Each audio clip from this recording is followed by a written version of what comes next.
Presentation will cover the country of Peru. And the content of this presentation will cover the demographics, HIV/AIDS stats, treatment options, Peru characteristics, and the connection to my English major. Peru is a tropical country situated in western South Africa that borders Brazil, Bolivia, Chile, Colombia, and Ecuador. The country is divided into 24 regions, with its capital being Lima. The population of Peru is nearly 35 million, with 12 million of those people residing in its capital of Lima. The median age is 31.5 years old. The nation of Peru is 60.2% mestizo, 25.8% indigenous, 5.9% white, 3.6% African descent, and the remaining percents are unidentified. The main branch of religion in Peru is Roman Catholic, as 60% of the population identify with that religion. 21.1% don't identify with any religion, and 14.6% are Protestant. The remaining percents are unspecified branches of religion that take up a very minuscule number of the population.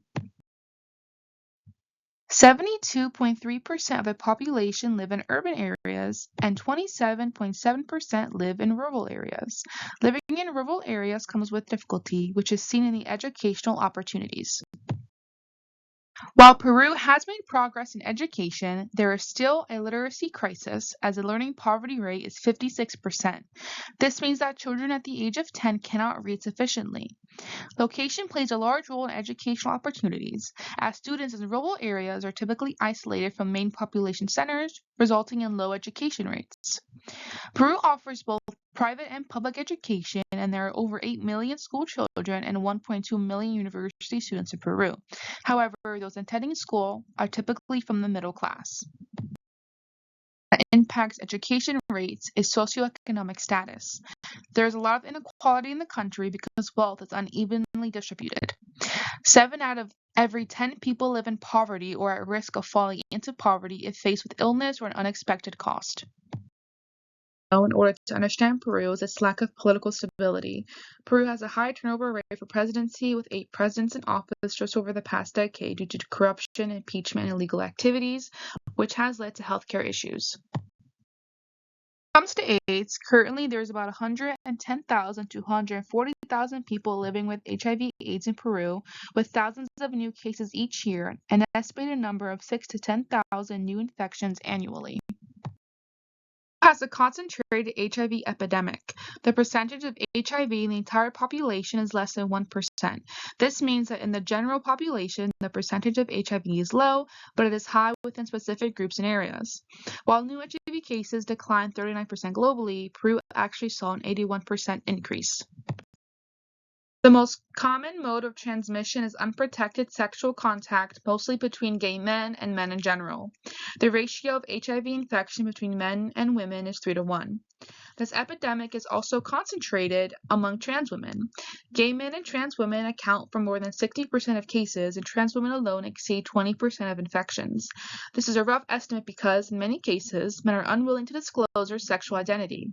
The women who do contract the disease get it from men and trans women who have intercourse with both men and women. Therefore, heterosexual transmission does happen, but it is a small percent of new infections. Makes the populations most impacted by HIV in Peru gay men and transgender women. These groups are most impacted because there's a lot of social stigmas surrounding HIV, which can prevent people from seeking diagnosis or treatment. Without diagnosis or treatment, HIV transmission continues. Additionally, in Peru specifically, these groups are most impacted because of a lack of sexual and health education. Peru's culture is extremely homophobic and does not recognize gay marriage. Because of this, there is limited sexual and health education for men who have sex with men, and not much social acceptance for that group, resulting in stigma. Consequently, without proper education and acceptance, transmission perseveres. Other Peru-specific reasons include low condom use, high-risk sexual practices, and international migration of people with HIV seeking health care, and limited health services in more rural and remote areas.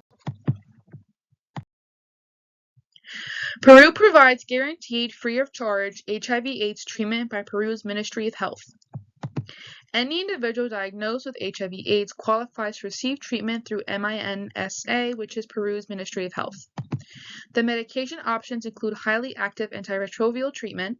In addition to this, Peru's HIV prevention has also begun to include access to oral PrEP, and treatment is funded through Peru's national government.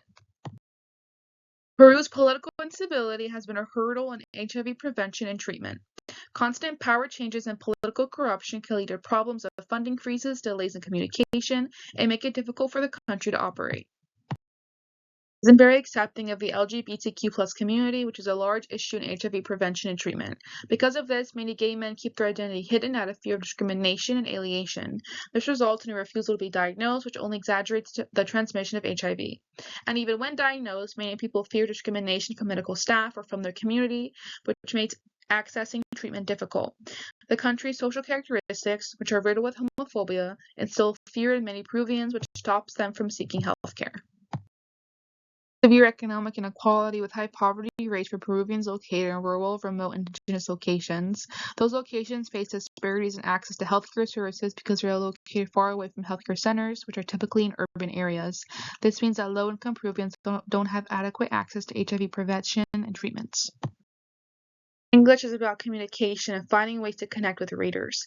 I believe that writing a book or short story about the crisis or reading and promoting one would bring attention to the matter and spark passion in readers.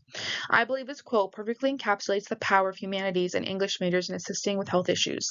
Narratives spotlight the experience of a community with shared characteristics, often underlining the collective journeys of marginalized individuals and groups.